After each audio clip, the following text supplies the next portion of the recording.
Aziz do'stlar, bu misrani ko'rib hayron bo'lyapsizlar. Men ham birinchi marta ko'rishim, bilsam ukamni qalamiga mansub ekana. Har xil yozuvlarni ko'rganmiz.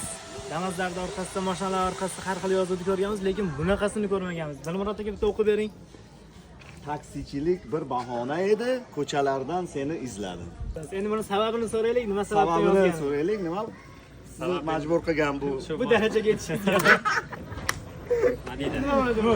Shu rolda shoir ketayotgani, san'atga yaqin inson ketayotganligi bilinib tursin.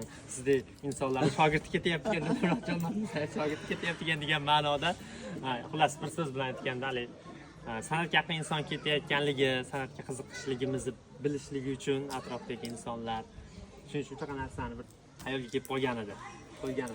Men ham to'yda to'y bir bahona edi, davralardan seni izladim. Sen to'g'ri keladimi? Ukam zo'r bola, o'zimizni sostavda suxandon bo'lib yurgan, doim yaxshi kunlarda xizmat qilganmiz. Hozir damasini ko'rib hayron bo'ldim.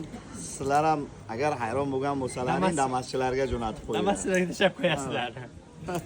Hozir o'shanda hushyor bo'lasizlar, mana shu yozuvda o'qisalaringiz, avlum qilmaysizlar, chunki bo'ydoq odamda azarti o'ta kuchli bo'ladi.